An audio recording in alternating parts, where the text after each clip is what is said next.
Dunia tengah berubah. Berbagai tren neokolonialisasi bergerak dan berkembang secara masif dengan berbagai pola gerakannya. Virus ideologi radikal, intoleransi, ekstremisme dan terorisme telah berkembang menjadi senjata efektif untuk menghancurkan kedaulatan sebuah negara.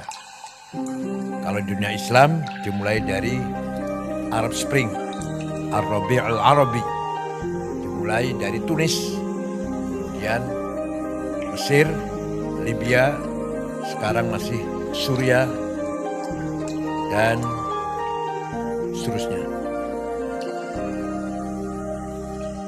Insya Allah kalau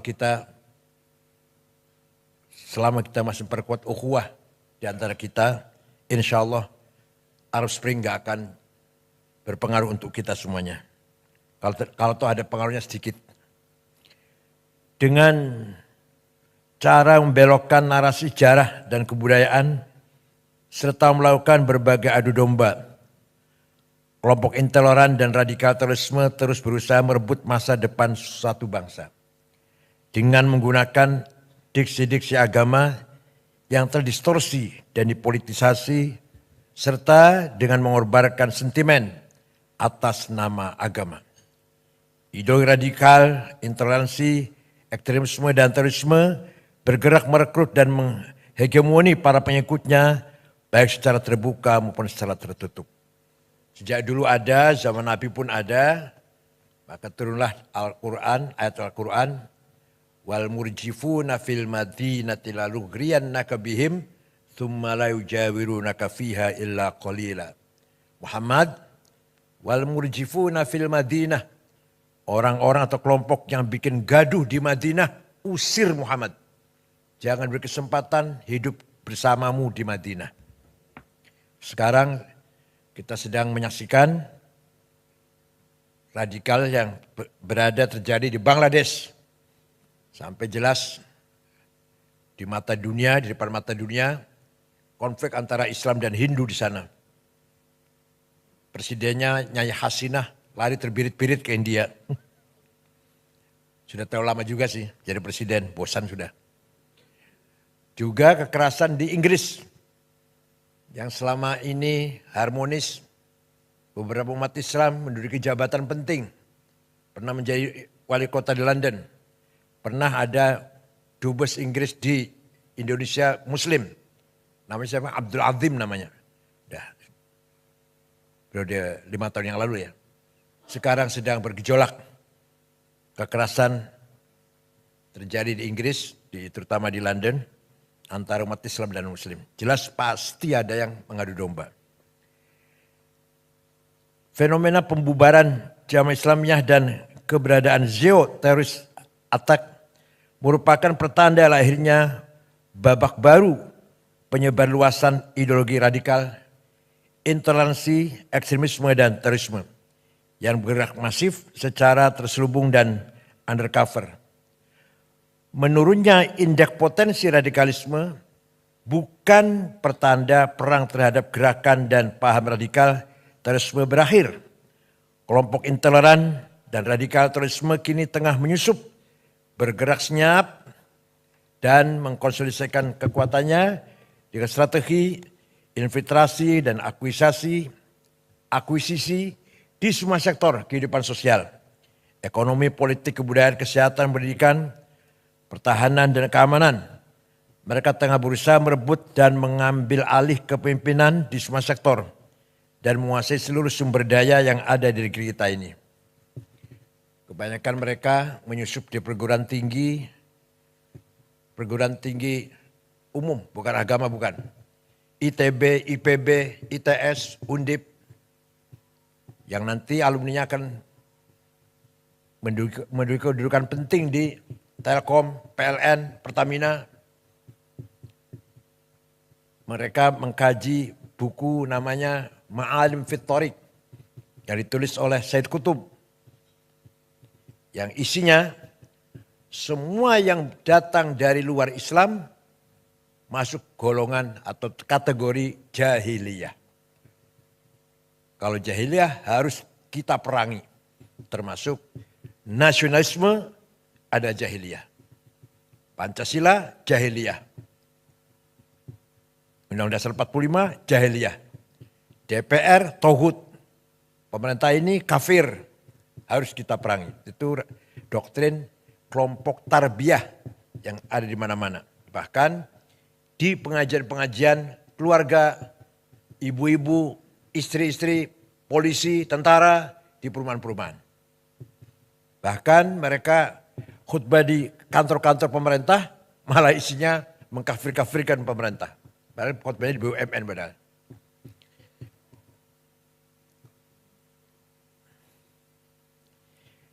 Para penyelenggara negara, aparat penegak hukum dan khususnya BNPT harus lebih waspada dan melakukan screening secara lebih detail terhadap sel-sel intoleransi dan sel-sel radikal terorisme yang lebih luas di ruang publik. Karena sel-sel tersebut tidak lagi menunjukkan tampang garang dan bergerak secara sembunyi-sembunyi, tetapi dengan terang benderang mereka bergerak menggunakan berbagai identitas dan cover, baik sebagai politisi, polisi, tentara, pebisnis, pendidik, agamawan, atau profesi lainnya. Di kelompok polisi ada namanya polisi as-sunnah. Harus kita awasi lah kita. Alhamdulillah hadir tengah-tengah kita Bapak Dr. Sony Haribowo ya Pak ya. Ini ahli cyber security, terutama di bidang jasa keuangan, perbankan, domisili di New York, kebetulan lagi pulang Indonesia. Dan aktif di SAS Center, beliau sebagai Dewan Pakar. Terima kasih atas kedatangannya. Ada Pak, dari SAS Center ada Pak Singgih, ada Pak Gus Gofur, Mas Pungki, satu lagi apa Mas Pungki? Pak Dwi. Mas Pungki ini dulu wartawan, apa sekarang masih wartawan juga?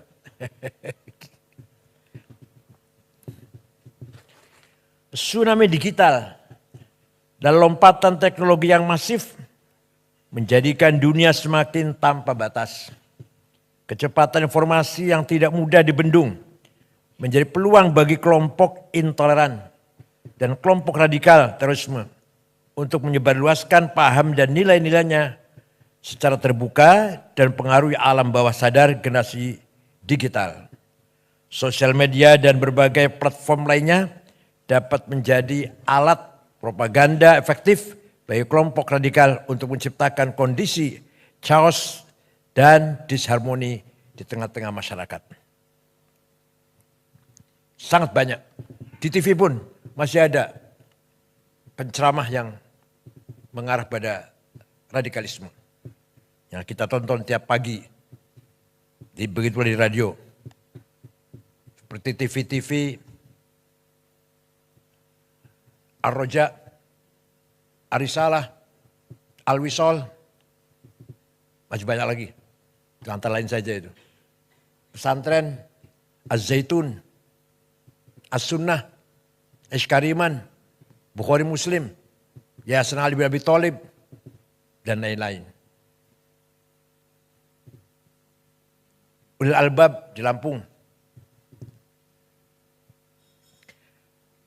Maraknya cyber attack, serangan siber, dan digital terorisme yang dibarengi dengan pressure terhadap imunitas ideologi warga bangsa Indonesia di tengah serbuan ideologi transnasional, bila dibiarkan dan tidak diantisipasi, berpotensi mampu meretakkan kedaulatan nasional bangsa Indonesia dan mengacaukan kesatuan dan persatuan Indonesia. Kedaulatan digital harus diprioritaskan selain keberadaan kedaulatan teritorial yang juga harus dijaga. Penguasaan terhadap teknologi dan infrastruktur digital secara mandiri, keberadaan regulasi yang tepat, dan pengembangan talenta digital memadai, serta upaya literasi digital harus terus didorong dan difasilitasi agar seluruh stakeholder bangsa dapat menjadi ujung tombak penjaga kedaulatan digital Indonesia. Di DPR ini pernah dibahas nggak Pak Anwar Sanusi? Pak Anwar Sanusi Di DPR dibahas nggak? Nggak, pengamanan digital, keamanan cyber. Dibahas nggak di DPR? Komisi berapa itu? Komisi berapa? 3. Dampak krisis global dan residu politik Pilpres 2024 harus segera dimitigasi dan disolusikan bersama. Sehingga persatuan kesatuan nasional dan masa depan bangsa tidak terkoyak. Benang kusut perbedaan pandangan dan pilihan politik harus diakhiri dan rasa persaudaraan sebagai sama warga bangsa harus segera dipulihkan kembali. Memang terus terang kita malu dengan pemimpin yang non-muslim. Kalau kita bicara agama ya. Kita dapati pemimpin muslim yang amburadul. Yang kacau balau. Semrawut. Betapa kita bangga atau kita acungi jempol. Kita hormati pemimpin yang non-muslim. Seorang Perdana Menteri Belanda, siapa namanya itu? Lupa namanya. 14 tahun jadi Perdana Menteri. Setelah serah terima jabatan, pulang pakai sepeda pancal. Gak ada pengawal, gak ada yang nganter, pakai sepeda pancal. Mantan Perdana Menteri Belanda. Baru saja serah terima jabatan dari kantor, pulang naik sepeda pancal. Beberapa pejabat yang saya tahu di Australia tanpa pengawal. Gubernur tanpa dikawal, saya pernah jumpa. Di kita yang beragama Islam, yang kaya dengan dalil ayat Quran dan hadis. 330 triliun, entah kemana itu. Itu saya jumpa dengan seorang jaksa, gak usah sebut namanya. Kalau dibuka sebenarnya 1000 triliun, bukan 330. Sebenarnya 1000 triliun kerugian negara di tambang timah itu. Padahal beragama Islam ada. Arsenal jamaah lagi.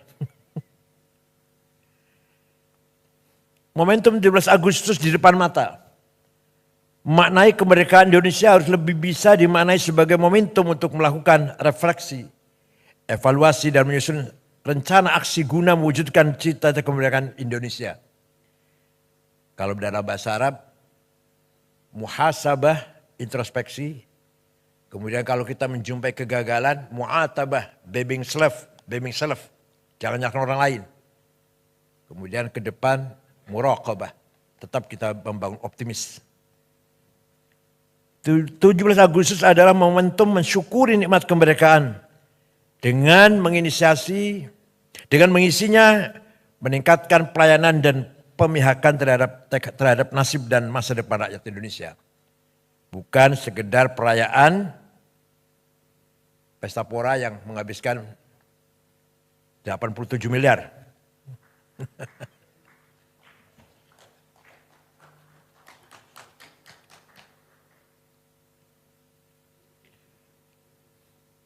Demikian halnya peringatan kemerdekaan dengan pernak-perniknya seharusnya wajib menjaga harmoni keberagaman dan menjaga perbedaan keyakinan, bukan sebaliknya seolah menjadi ajang penyelarasan dengan tekanan tertentu untuk menanggalkan kewajiban agama. Di sini dibutuhkan kelompok yang betul-betul mengawal moral bangsa. Baik dari ulama Islam maupun dari para agamawan, agama-agama yang lain. Al-Quran jelas sekali. Wala tasubbul ladzina yad'una min dunillah fayasubbul adwan bighairi ilm. Kadzalika zayyana likulli ummatin amalahum. Kamu jangan mencaci maki non-muslim. Jangan caci maki orang yang tidak menyembah Allah. Jelas sekali Quran itu. Karena masing-masing kelompok umat mempunyai kebanggaannya masing-masing. Tidak boleh kita saling mencaci maki. Harus kita hormati. Wala tasubbul ladzina yad'una min dunillah. Jangan menghina orang yang tidak menyembah Allah. Bapak sekalian, Kelompok intoleran dan kelompok radikal terorisme hingga kini masih seringkali memanfaatkan rumah-rumah ibadah, majelis-majelis taklim dan pusat-pusat kegiatan keagamaan di lingkungan pemerintahan, BUMN yang masih terlalu longgar untuk menjadi wahana persemaian ideologi dan penyebarluasan gagasan kekerasan dan anti moderasi agama. Karena di Jakarta itu sholat Jumat sangat banyak. Stok khotib kurang. Asal mulanya itu. Jadi khutbah khotib seadanya. Masjid banyak, kantor-kantor Jumatan. Masjid-masjid di masyarakat sangat banyak. Yang mampu khutbah kekurangan. Jadi stok khotib yang kurang. Akhirnya seadanya khotib. Asal bisa ngomong. Maka naiklah ke panggung-panggung khutbah Jumat. Orang-orang yang tidak layak, tidak pantas menyampaikan dakwah Islam dengan sebenarnya. Dalam khutbah mencaci maki, tidak sah itu khutbahnya. Kalau ukuran kitab Fathul Mu'in, Fathul Qarib nggak sah. Nyebut nama aja nggak sah. Kalau khutbah mencaci maki orang, dengan menyebut nama, sudah tidak sah itu. Kalau mau ceramah, kalau mau menyebut nama, di luar khutbah. Ceramah biasa. Kalau dalam khutbah, 2 khutbah itu mengganti 2 rakaat salat zuhur. Sangat suci, sangat sakral khutbah Jumat itu.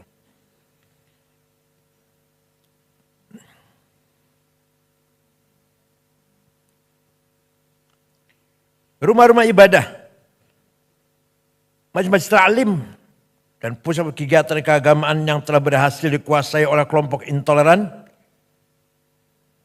seringkali berubah fungsi dari yang seharusnya menjadi pusat ketaatan dan pusat peradaban yang menyebarluaskan kasih sayang, kemanusiaan dan menggerakkan kemajuan berubah menjadi pusat penyebarluasan kebencian, kekerasan, konflik dan perpecahan.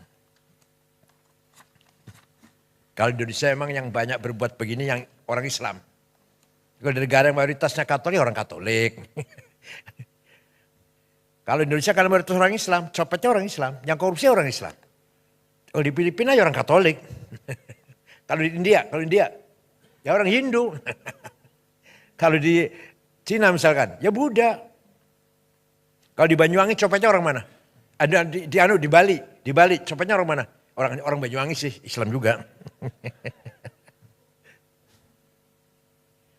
Kalau di Amerika, Protestan Pak ya? Copetnya Protestan. Kalau di Indonesia mayoritas Islam, maka bajingannya juga orang Islam. Rasulullah SAW juga jauh-jauh hari telah mengingatkan kita semuanya agar jangan sampai rumah-rumah ibadah beralih fungsi menjadi fungsi yang sia-sia atau bahkan berfungsi destruktif bagi masyarakat, bangsa dan negara. Ya'ti 'alan nas zamanun yahlifuna fi masajidihim wa laysa humumuhum illa dunya.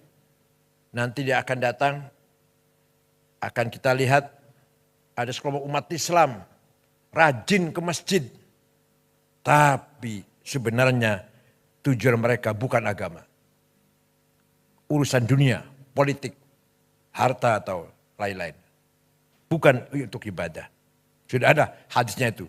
Fala tujalisum. Jangan kamu pergauli mereka itu. Rawahu Al-Hakim.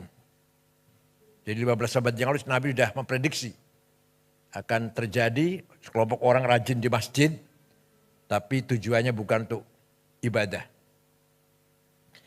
Virus ideologi radikal intoleransi yang bergerak masif secara terselubung dan undercover harus diberantas tuntas. Imunitas ideologi harus diperkuat, konsensus nasional, spirit kebinekaan, dan spirit cinta tanah air harus terus dijaga dan dikonsolidasikan. Di Mesir, Ikhwan Muslimun radikal mencoba kudeta terhadap Presiden Jamal Nasir tahun 65. Gagal, pemimpinnya digantung, Said Qutb, Ashmawi, Zaki Muhandis, Umar Tilimsani, Hussein Hudaybi, digantung di Medan Tahrir, Tahrir Square. Ikhwan dilarang, tapi muncul lebih radikal lagi. Jamaah Takfir wal Hijrah. tahun 69. Dibentuk oleh seorang bernama Syukri Ahmad Mustafa yang mengkafirkan seluruh orang. Semua orang kafir, termasuk Grand Sheikh Al-Azhar. Itu yang membunuh Presiden Muhammad Anwar Sadat tahun 81, membunuh Menteri Wakaf Haji dan Wakaf Husain Adz-Dzahabi, membunuh wartawan senior Yusuf Sibai. Kemudian Husni Mubarak memberangus mereka. Ternyata tidak habis, nggak bisa habis. Kebanyakan mereka sembunyi di gurun-gurun Sinai, antara lain namanya Ayman Al-Zawahiri. Kemudian pergi ke Afghanistan, jumpa dengan Usama bin Laden dari Saudi, bergabung menjadi satu mendirikan Al-Qaeda. Dari Mesir namanya Ayman Al-Zawahiri. Kalau ISIS didirikan oleh seorang remaja umur 22 tahun dari Jordan namanya Mus'ab Zarqawi. Yang jelas 1000% made in Tel Aviv. Kalau ISIS. Kalau Al-Qaeda enggak, bukan made in Tel Aviv. Al-Qaeda made in Afghanistan. Kalau ISIS, Mus'ab Zarqawi memang domisili di Tel Aviv, anak Jordan. Kemudian terbunuh, diganti diteruskan oleh Abu Bakar Al-Baghdadi. Yang nama aslinya Awad bin Ibrahim Al-Badri. Sudah terbunuh juga sudah. Rasulullah juga bersabda pula, "Sakhruju min did hadzal rajul qaumun yatlul Al-Qur'an wa la yajawizu halaqi ma hum syarh khalqa wal khaliqah." Akan muncul dari umatku orang yang membaca Quran tapi tidak melewati tenggorokannya, artinya tidak paham. Letterlek, hitam putih. Mereka adalah syarh khalqi, sejelek-jelek manusia, wal khaliqah, bahkan lebih jelek daripada binatang. Lastu minhum wa laysu minna. Saya tidak termasuk mereka, tidak termasuk golonganku. Rawahu Muslim. Melalui momentum izinkan LPUI dan LPOK mengajak semua pihak dan mengundang semua tim pemerintahan yang baru untuk bersama-sama menyusun roadmap pembangunan Indonesia yang melibatkan seluruh stakeholder bangsa dan membangun konsensus nasional untuk masa depan Indonesia yang lebih baik. Agar ke depan Blue pembangunan bukan hanya menjadi domain penyelenggara negara, tapi menjadi domain semua pihak untuk kemajuan bersama.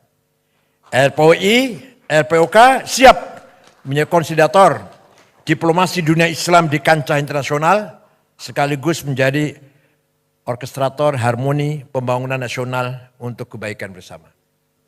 Akhirnya soliditas dan sinergitas seluruh stakeholder bangsa, state, private sector, pers, akademi, dan civil society untuk memajukan kehidupan kebangsaan Indonesia harus terus disegerakan agar melahirkan irama indah dan gerakan yang harmonis bagi masa depan Indonesia yang lebih baik. Itulah yang dinamakan Madinah.